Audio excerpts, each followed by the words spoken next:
7.6 billion. It is a really, really big number. That is in fact how many people are on the face of our earth, 7.6 billion.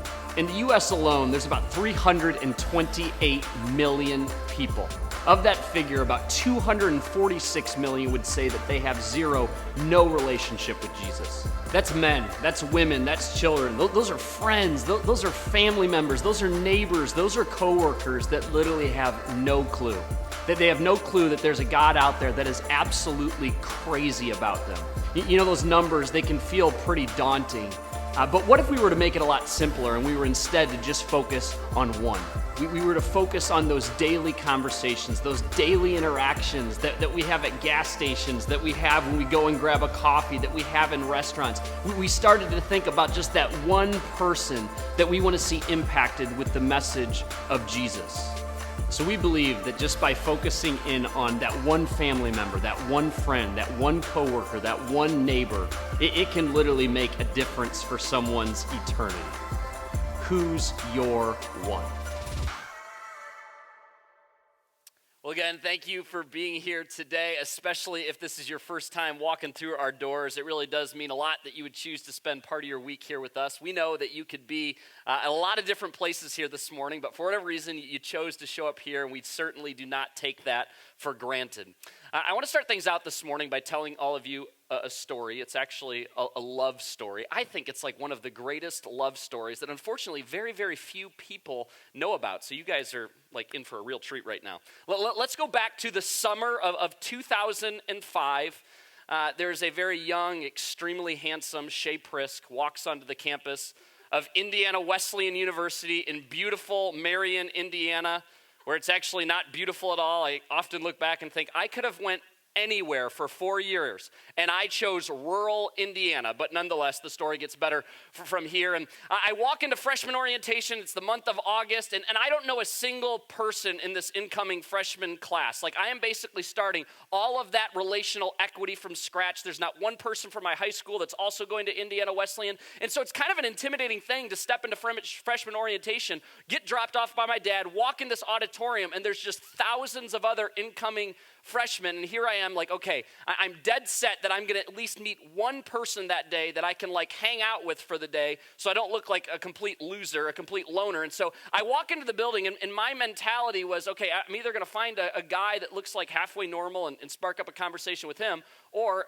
I'll be honest, I was kind of being superficial. I was like, I'm gonna find a pretty girl and go have a conversation with some random girl. And so I walk into the building, it looks like everybody else already has friends, but off to the left, I noticed that there are two pretty girls standing about 10 feet apart from each other. They're both leaning up against the wall, both playing on their phones, which as I look back now is like pretty comical because they had flip phones. Like, what were they doing? Like T9 word action? That's probably what was going on. So they're sitting there pretending that they're busy. And over about 30 seconds, I had this choice to make. Do I talk to the girl on the left that like was really dressed up and like cute looking, like she looked like she was fresh out of like a PacSun catalog. She was wearing a Roxy shirt that day. I remember I came to just refer to her as Roxy. She's wearing a skirt, her hair's done really nice. And then there's the girl to the right, and she's dressed kind of the opposite of that. She's wearing sweatpants and a t-shirt, and her hair was still done nice and stuff. I mean, they're both cute. And so I'm like, again, for 30 seconds having this internal debate. I'm trying to work up the courage, like which girl am I gonna go and talk to?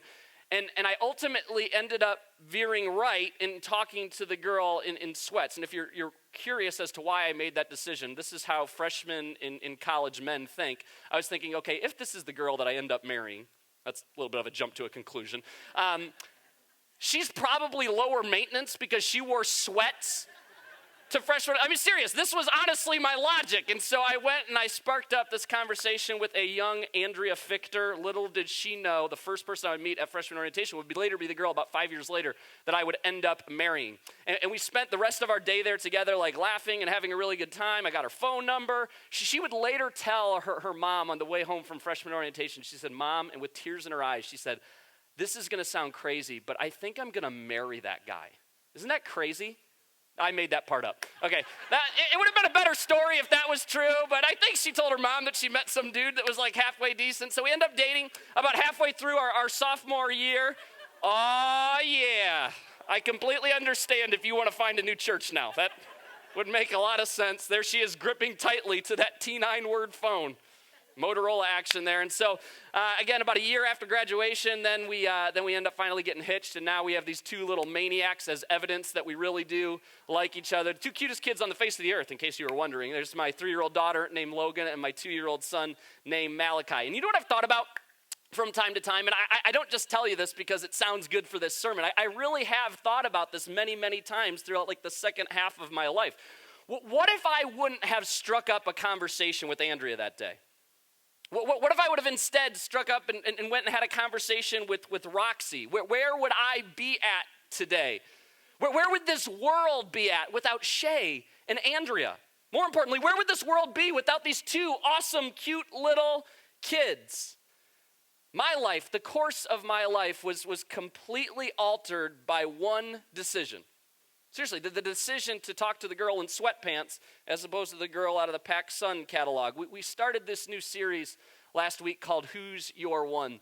And man, if you were not here last week, I hate to tell you this, but you really, really missed out. All week I've been thinking about as I sat right there in the front row and we watched hundreds of people come forward and tack names on that cross. As kind of this public declaration of, hey, I'm going to commit to praying for just that one person. Maybe it was a coworker, a friend, a family member, a neighbor. I'm going to keep praying for this one person every single day until that person comes to know and experience what it means to have an actual relationship with Jesus.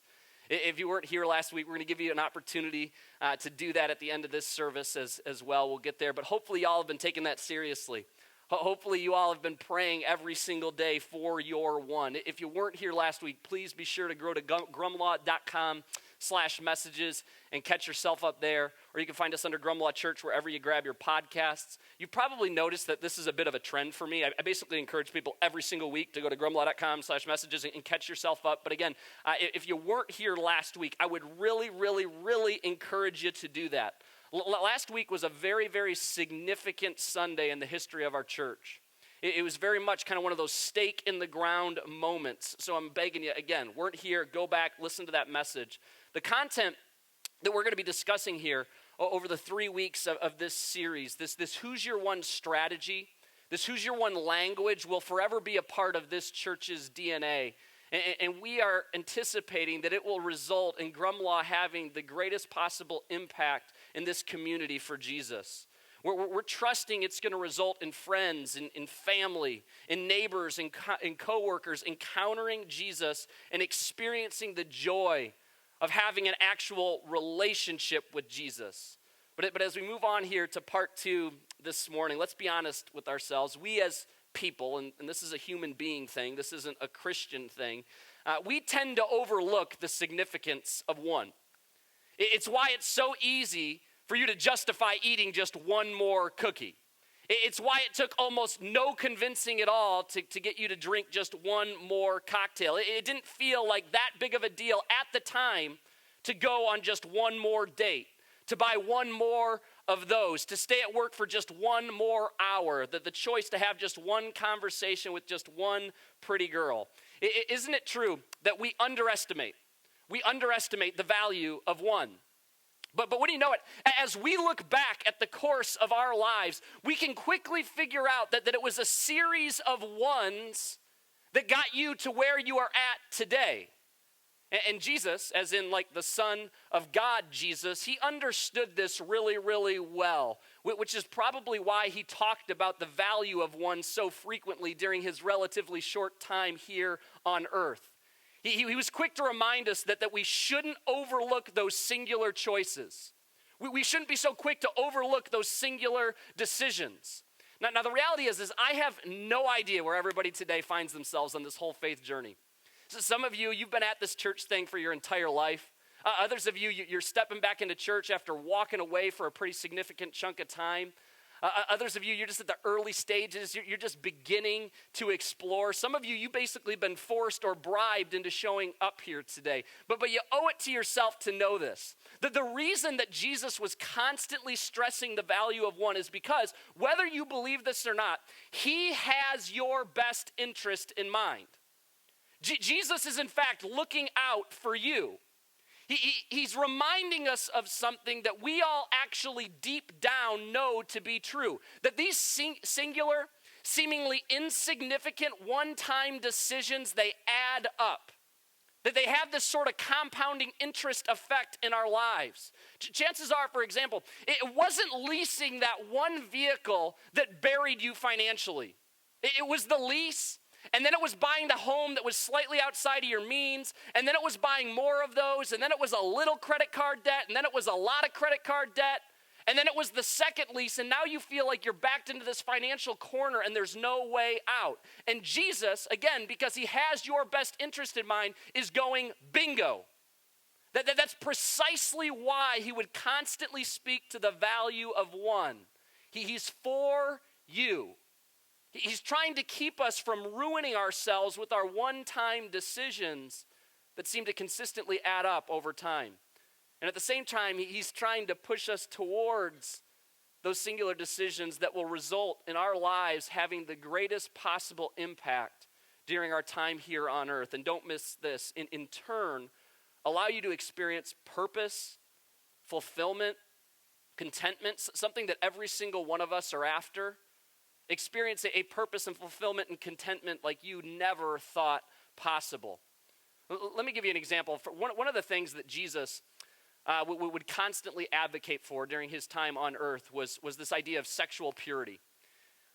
And our society looks at these types of messages from Jesus and we think it's old-fashioned, we think it's unrealistic, we think that we ought to do these things just because the Bible says so, because God's some sort of control freak, but it's so much better than that. See, the reason that Jesus is telling you, hey, maybe you shouldn't make these sexual choices but before you are married is because someday, every single person in this room, you either want to be married or you are married. And when you do finally meet that person that you want to spend the rest of your life with, at that point, Christian or not, universally 100% of the time, people in that moment, they regret those sexual decisions they made prior to that point. Because now you're stuck in this whole awkward dance of you're looking at this person, Mr. Right, Mrs. Right, and you're going, okay, how much she tells me is going to determine how much I tell her, and you're going back and forth. Again, you have caused damage to your marriage. And Jesus is going, I want you to have the best relationship. I want you to have the best marriage possible. And you don't realize it right now, but you're building up regrets. You're causing damage to that future relationship. And when you know it, that's Jesus' attitude, that's his posture for your entire life in literally every area. He's not just thinking about in the here and the now. He's looking at the big picture. He's looking towards your future. And digging back into what we began to uncover last week, Jesus makes sure it's really, really clear that there's no greater single decision that you can make with your life. In particular, if you're sitting here today and you call yourself a Jesus follower, that will bring you more joy, that will bring more purpose, that will bring more fulfillment than to begin to reproduce what God has done in you in others. That it might not seem like this massive investment for you to reach after that one person who is far from God at a time, but Jesus knew that if every person that's sitting here who calls themselves a Christian took that command seriously, it would have, needless to say, a very, very dramatic effect. I know that myself, Shay Prisk, in and of myself, I am not going to have a very dramatic impact on the community of Grand Blanc alone. And I think it's why God has called me to lead a church, to hopefully equip more people, to equip more people to go after their friends, again, their family, the people in this community. And as we began to uncover last week, this is the distinguishing mark of a person who just calls themselves a Christian and an actual disciple. See, disciples multiply themselves. They're constantly chasing after one person that has no idea that there is a God out there that loves them so much that he would send his one and his only son to die for them. Jesus illustrated this really well when he told us this story. We're going to find this story in the book of Luke. If you're sitting here today and you've ever been skeptical of Christianity, Luke would be a really, really great book for you to read because Luke was actually a physician and he was skeptical of all these things that he was hearing about Jesus. And so he dedicated the latter part of his life to thoroughly investigating the events surrounding the life of Jesus. And then he recorded all those findings for us in this document that we would refer to as Luke. And here in the 15th chapter, he records some of Jesus' words. Again, Jesus talking. He says, if a man has 100 sheep, and one of them gets lost, what will he do? Won't he leave the 99 others in the wilderness and go to search for the one that is lost until he finds it? Now, we're not much of a sheep culture.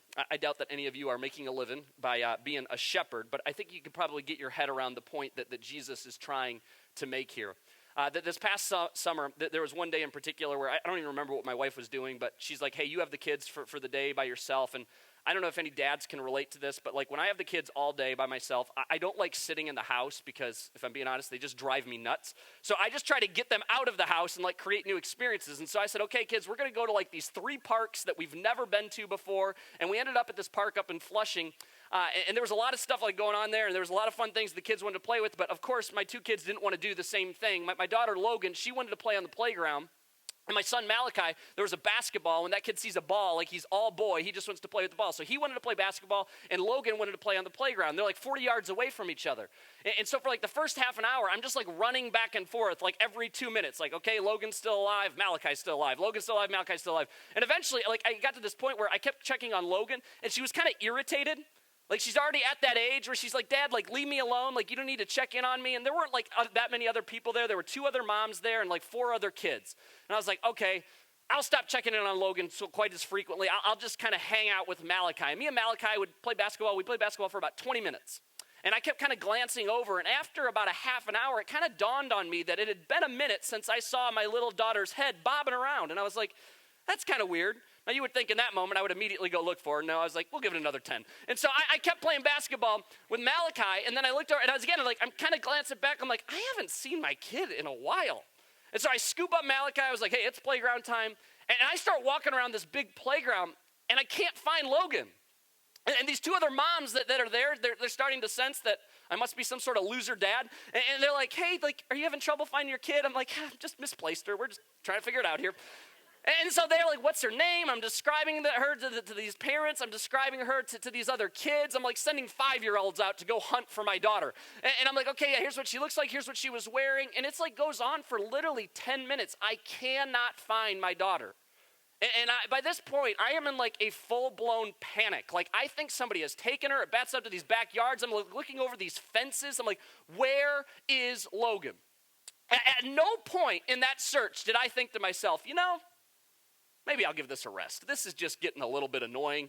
I'll go home with 50% of my kids. My wife ought to be okay with that. Like, honey, at least I didn't lose both of them. Like, I got one. The other one, TBD. We'll see if we can find her maybe later on. I would have kept searching until I found Logan.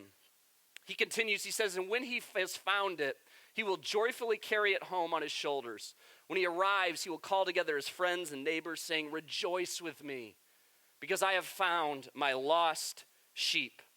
Just in case you're curious, I did find her, by the way. And she was in like this sandbox that I didn't know existed. In fact, I'm not even sure it was supposed to be a part of the playground, but it was like underneath all these other areas. And this little 5-year-old girl told me, she's like, there's this like little hidden area that kids go to sometimes. And of course, I look down in there, and there's my daughter playing in the sand with this big grin on her face because she thinks she has been playing this awesome game of hide and seek with Dad.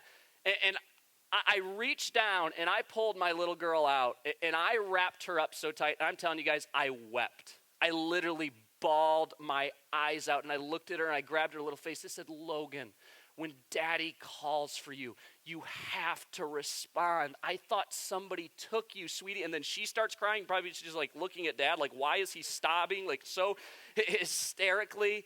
So then I scooped both of my kids up. We put them in the car, and we invited our friends and our family over, and we had this big party that we found Logan. No, we didn't do that part. That would have been weird. In fact, I tried to keep that a secret, actually, up until this point. It's like, hey, I just keep losing my kids. It's really, really awesome. But here's the point that Jesus is making. It's pretty amazing when you find something that you thought was lost. And you don't have to lose a kid or a pet for this to ring true. Isn't it pretty incredible? When you lose your phone for like a 6-hour period and you find it, you're like, like you are so excited that your phone is back. Your car keys, you can't find them anywhere. You and your husband, you're like looking all over the house. Wouldn't you know it? They were just in your coat pocket. Your favorite jacket that you left at the restaurant, and you go back and they actually have it. Your wedding ring. Shoot, I get pretty excited when I find a lost sock. Maybe I'm the only person that this happens to, but it's like I do laundry about twice a year. I do laundry more than that, but about twice a year this happens. And And like, I get done with the laundry and there's just like, where's the other sock? And then you're kind of doing the whole thing of like, do I throw it away? Do I hold on to it in case I find the other one? Like 2 months later, you do laundry again and it's back. It's like, where did you come from? You rush to the sock drawer. You match those babies back up. You're like, I'm so glad I didn't throw that thing away. There's harmony again in the sock drawer. When you find that lost thing, it's an incredible feeling. Jesus wraps this up with this statement. I'm telling you guys, pay attention to what Jesus says here. It's a staggering, almost shocking statement. He says in the same way, listen to this, there is more joy in heaven over one lost sinner who repents and returns to God than over 99 others who are righteous, who have that right standing, and have not strayed away. Now, if you grew up going to church, we hear a statement like this and we think, oh man, that's just great. No, it's better than great. Can we just pause for a minute and get our minds around what Jesus just said here? Can you allow the implications of this statement by Jesus to sink in? This is not hyperbole. Jesus wasn't in the business of exaggerating. He's not being dramatic to make a point. He means exactly what he is saying here. It brings Jesus, it brings your heavenly Father more joy when one person who does not know him comes to know him. When one person who does not know him puts their faith in him, than over 99 other people who already know him and choose not to wander away. Your heavenly Father would be more excited about your spiritually lost friend, your spiritually lost neighbor, coworker, spouse, showing up here on a Sunday morning. He'd be more pumped about that than if every Christian in Genesee County happened to show up to Grumlaw on a given morning. Nothing brings your Creator more joy than the one turning to him. Y'all, this is exactly why we started this church.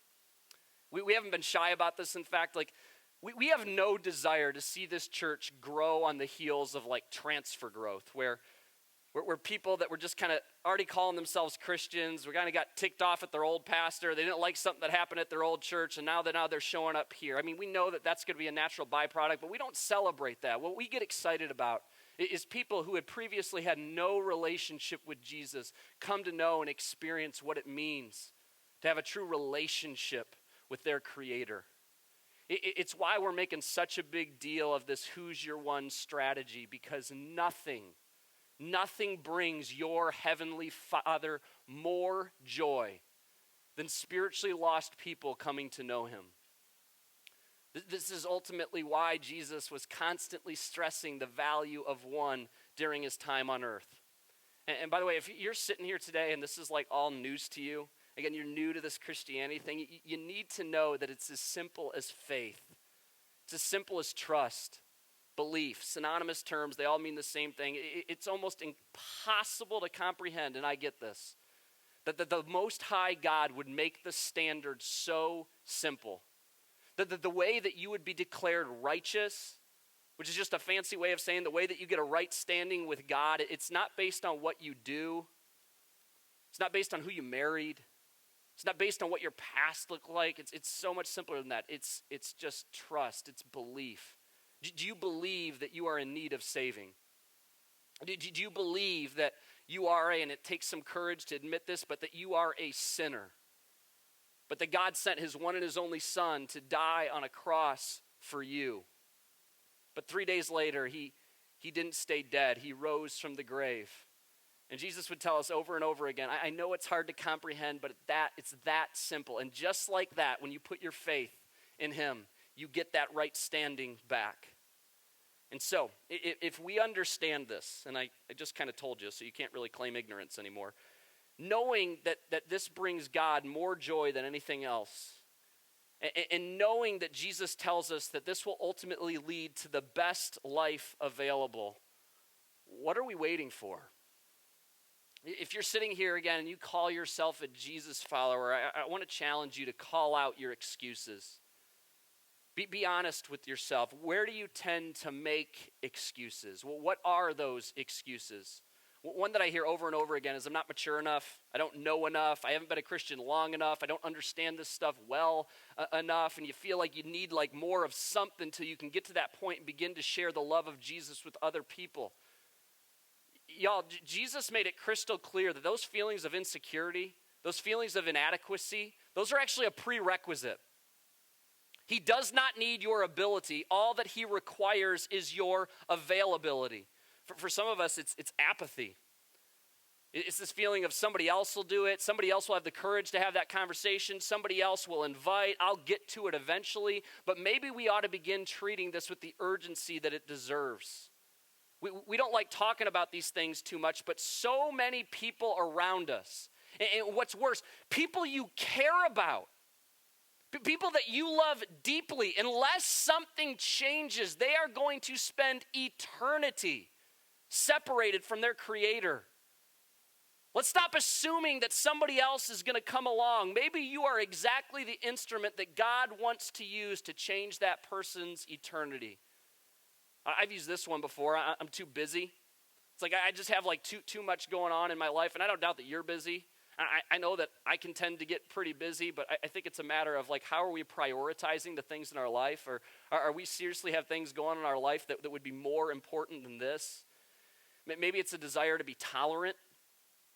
Again, you're just so worried about offending someone. You're worried that might infringe on the beliefs that they grew up with. But again, here we are putting the risk of offending over the value of a person's eternity. And I think maybe the most prevalent example would be a fear of rejection. We're just so worried, like what somebody's going to say back to us. We're so worried about how they're going to respond, that they're not going to respond well to what we're presenting to them. You know that research, and this was kind of fascinating actually when I researched this week, research shows that only 1 in 4 unchurched persons will be resistant to faith conversations, which if you're doing the math, that means that 75% of people are open to it. And let's be honest, we dream the rejection up in our minds to be so much worse than it ever actually is. I've had those rejecting conversations. You know how it usually goes? Hey, I just don't really want to talk about it anymore. Can we just like kind of move on? It's never like the punch to the face and like, don't ever talk to me. We can never be friends. In fact, go find a new place to work. Like it never goes that way. And what's sort of strange is our faith is almost the only area of our lives that we allow that fear of rejection to completely drive us in a corner and never have those conversations. Let me give you an example. When I see a good movie, maybe this is just a me thing, I tell other people about that good movie that I saw. I recommend it to friends. I recommend it to family. In fact, this happened recently to really good friends of mine, David and Mallory Reed. They're going to be up on the stage. They're dedicating their kid in the second service. And I told them, I said, hey, there's this movie on Netflix. You got to watch it. I'm telling you, it's so good. About a month later, David actually watches it, and he's like, that movie was horrible. What is wrong with you? Like, why did you think that was good? Did that rejection cause me to never recommend another movie? No. In fact, what's worse, I've continued to recommend the movie that he thought was terrible. So let's stop allowing this fear that somebody is going to be opposed to what we have to say to drive our behaviors. Call out those excuses. And as we introduced last week, ask yourself, who's your one? For all you followers of Jesus, remember, you were one at some point. What if we took this seriously? To really pursue the one. Who's that one person in your life that you will commit to pray for every single day? For those opportunities to have conversations, those opportunities to invite, those opportunities to bring to Jesus. I referenced this cross earlier. If you weren't here last week, at the end of the service, there were those bookmarks that were on your seat. Why don't you guys pull those out real quick? Even if you filled one out last week, we're not going to ask you to do it again, but that way the person that wasn't here last week doesn't feel isolated. There's a top section and there's a bottom section. And what we would invite you to do is write that one, right? Write that one person that almost immediately comes to mind that you want to see come to know Jesus. Write that name on the top and then on the bottom as well. When the service concludes, there's tacks up here, and you have the opportunity to come and tack that person's name on the small portion up to this cross. It's this way of publicly declaring to this church in front of this faith community that, hey, I'm going to take this seriously. I'm going to truly pray for this one person every single day because I'm believing that a consistent, specific prayer is a powerful prayer. And I'm going to keep praying every single day, whether it takes a month or whether it takes 15 years for this person until they come to know and experience what it means to have an actual relationship with Jesus. And then that bottom half, we would love for you to take that and put it somewhere that you're going to see it every single day. I stuck mine in my planner. Yes, I still use a paper planner. It's impossible to miss. All week, I've been praying just for my one. I've been praying for Ed every single day. And again, hopefully you all have been doing that as well. Who's your one? Y'all, the importance of this cannot be overstated. People's eternities are at stake.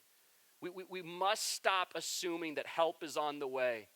We have to stop assuming that somebody else is going to have that conversation. We must start running under the assumption that we are the instrument that God has chosen to change their eternity. That there is no plan B. You might just be it. I think each year I focus on like, okay, God, what do you want from me from this year? How will I grow? How do you want to stretch me in new ways? Is there a verse or a word or a prayer? And I kept going back to 2 Corinthians 4. So I was like, okay, I'm going to journal through this verse. And 3 points came and they each had a vision or the word eyes or whatever. And I didn't think anything of it. And I asked God, okay, Lord, like, let this be true of me. Guide this year by focusing on my gaze on you. That was January 9th. I went about my day. The kids started school. We were doing well. And my husband mentioned like, hey, you've been kind of like tripping over things lately and maybe you should get your eyes checked. And we both kind of laughed because I've never had glasses in my life. And I was like, okay, I guess this is just aging. And so I made an eye appointment and got in January 16th. And so, I started my appointment. She did the eye chart, 20/20. She started to do a peripheral test and she said, what number am I holding up? And I said, I don't even see your arm. As the appointment progressed, she got more and more concerned. I finally was like, so what does all this mean? And she said, you may either have a brain tumor or you are going blind. She carried on that, blindness is the trajectory of this disorder called retinitis pigmentosa, where your photoreceptors die in the back of your eye until you lose your peripherals. Basically, it just closes into a tunnel until your tunnel closes. So she said, judging by what you have, you've got about 58% is already lost. I'm 35 years old. She's saying I could, it'll progress relatively quickly, and each appointment has basically been worse news. And, they thought maybe originally I would lose my sight in my 60s or 70s.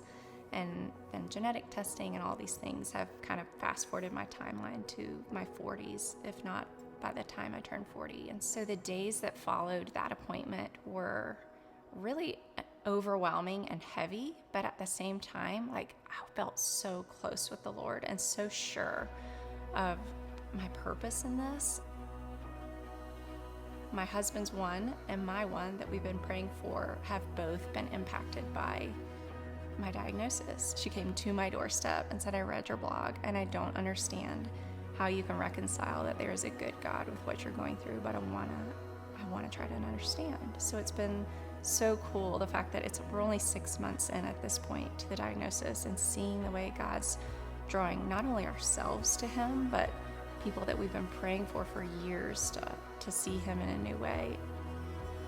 There have been days where I'm like, this stinks. I want to see my grandkids. I want to see my kids walk across the stage or walk down the aisle. But at the same time, like, God is a good God who does not withhold things from his children. And he's giving me something in the place of what's being taken that's far better than sight.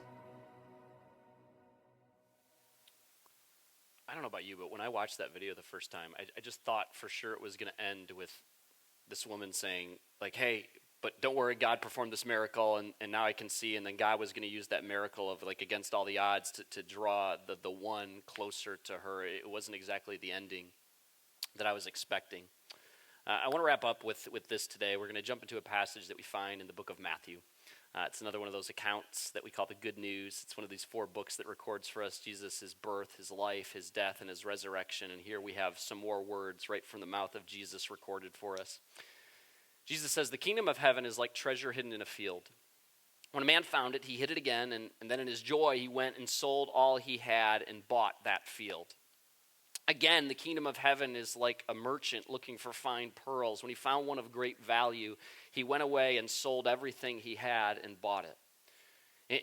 You can be guaranteed that when these men started offloading everything to buy this field, to buy this pearl, that people are looking at them like they are maniacs. Like, what is wrong with you? Like, why would you? Like, it's a field. It's just one pearl. And you can be guaranteed that when you begin to truly give God control of everything, when you treat every single day as an opportunity to share the love of Jesus with the people around you, your life's going to start to look different. And the people around you, in particular, the people that are closest to you, are going to look at you like you have lost it. They're going to assume that you've taken this whole Jesus thing just too far. But you won't care because you have found the one thing worth losing everything for. I can understand if you're sitting here today and you're not a follower of Jesus, why that video like we just saw there with Kylie looks absolutely ludicrous. How could that woman possibly be seeing anything positive as she is literally losing her vision? As she's going more and more blind by the day. But it's because she's already discovered this one thing worth losing everything for, and she knows that relationship with Jesus, no matter what happens, cannot be taken away from her. And even further, she understands that she's not just called to be a Christian, that she is called to be a disciple. So she's actually celebrating the fact. I mean, do you hear the words that she was using to describe her sickness? She's celebrating the fact that she's losing her vision because God is using her sickness to bring those who are spiritually lost closer to him. When you discover the joy of being in a relationship, of knowing Jesus, it's not an option to keep it to yourself. You desperately want other people to experience it because you understand how infinitely better life can be. You have found the one thing worth losing everything for, and you will go to absurd lengths to get others in on the action. It's not just for you. It's for everyone. You've discovered how much better life can be, the contentment, the joy, the purpose that Jesus can provide, and you desperately want that for other people. I have a friend that, man, when I first met him, he's one of those guys that you can't go anywhere in public with him without him sharing his faith with somebody, and he does it so casually. And I got to be honest, when I first met this guy, like I wasn't very spiritually mature, I guess I would say. I didn't really have this great relationship with Jesus, and it honestly annoyed me sometimes. I would sit there and be like, would you just like give it a rest, dude? Like, we don't have to tell every person that we come across about Jesus. Like, we can talk to him about sports or like other things, like other interests. But now as I've gotten older, and now as I understand the joy of actually having a relationship with Jesus, I get it. He just so desperately wants other people to experience that. These people that are just going through the motions of life, and they have no idea that there's something out there that is so much better. We took an Uber together, me and this guy I'm referencing, from the hotel to the airport that we were headed to. And just like clockwork, 5 minutes into the ride, it was about a 45-minute trip. Here we are, these two weirdo pastors sitting in the back seat, just sharing the love of Jesus with this guy. And by the end of it, the guy looked and he's like, hey, thanks for just having a conversation with me. And here's the deal. I have no idea how that story ends. I'll never see that guy again. I'll never see where Kenny ends up. I don't know if he'll walk into a church here this morning, but that's not up for us to decide. We are called to just be those instruments. We're called to just make ourselves available. No person's too far gone, too hopeless, too old, too young. So who is your one? It is not insignificant. Eternities are at stake. The importance of one cannot be overstated.